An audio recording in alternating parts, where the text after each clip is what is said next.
Rivière sage et sauvage, un projet du musée du pays d'Ourthe-en-Blève, piloté par le Centre de coopération éducative et soutenu par la Fédération Wallonie-Bruxelles. Donc voilà, je m'appelle Marie-Claire Lefrançois, j'ai 64 ans et je travaille pour la commune de Comblain-au-Pont. Je suis placée ici pour Eddy. Je me souviens de ce jour-là, c'était un mercredi si j'ai bonne mémoire. Et ben, la soupe du jeudi, je sais qu'elle est partie à la commune, donc on a fermé ici. Et alors on a commencé à travailler pour les sinistrés. On a fermé au public. De toute façon, est-ce qu'elle allait venir, tu vois, est-ce qu'elle allait venir manger ici donc on a fermé au public et on faisait, au début, on essayait de faire, je sais pas, peut-être une centaine de repas et on les convie, pas moi, hein, mais les gens de la TNews, ceux qui travaillaient à la TNews, les portaient aux sinistrés. Et puis alors, on nous a toujours demandé plus, on arrivait à 200 repas. Donc le matin, on avait des pains au chocolat du Spar qui nous offraient. Et alors, les gens venaient chercher ici, on ne livrait pas. Donc ceux qui en voulaient, ils venaient ici. À midi, on faisait un repas chaud. Mais facile, hein, des pâtes. On n'est pas équipé pour faire 200 repas. Donc c'était des pâtes jambon fromage, des pâtes bolo. On a fait des boulettes une fois. Je ne me rappelle plus. Enfin, soit. Ça, on les portait.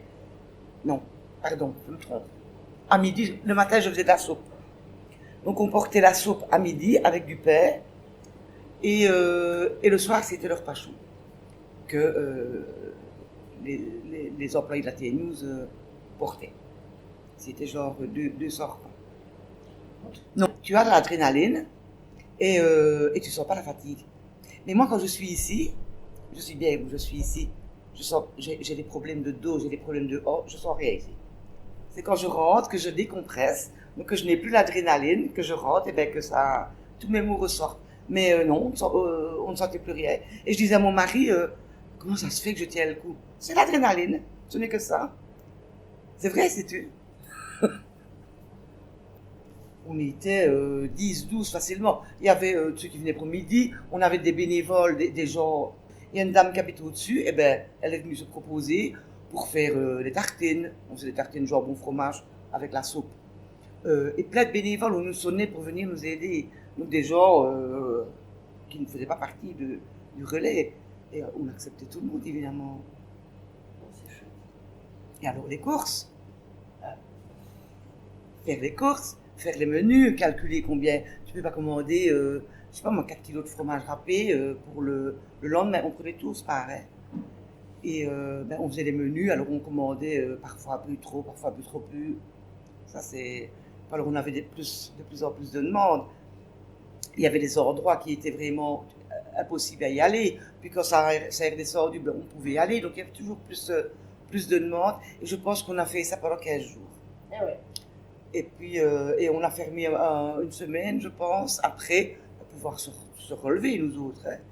Et alors les sinistrés qui voulaient, qui avaient les moyens de venir, venaient manger ici. Donc ils avaient le repas comme on faisait. Comme à la carte. Non, pas comme à la carte. Celui qu'on faisait pour porter aux sinistrés. Okay. Non, on n'avait pas de repas à la carte, mais je faisais de la soupe tous les jours, genre 50 litres tous les jours, et tout partait. Alors, j'ai une collègue qui allait chez Ava, Avalier, tu connais 2 fois tous les 2 jours, et chercher pour mettre la soupe, pour mettre les repas, et après on a remis toutes les factures à la commune. Mais voilà, donc on travaillait ici, on avait une super équipe, et même ma belle-sœur qui est venue, elle allait porter les repas. Enfin, ça a été...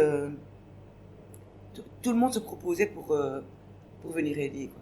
C'était chouette, franchement c'était chouette. Et alors hors de ça, il y a des gens qui venaient ici, qui ne savaient même pas que ça existait. Et on a des gens qui viennent toujours depuis les inondations. J'ai un monsieur, il vient, sa femme elle a la maladie d'Alzheimer. Il vient 3 à 4 fois par semaine. Il vient manger ici et presque une fois par semaine, il me remercie pour les inondations. Mais je dis, Jean-Marie, j'étais pas toute seule. Moi, on était... Ah oui, mais si tu n'avais pas fait ça, c'est chouette. C'est déjà un beau projet ici, mais alors en plus ça.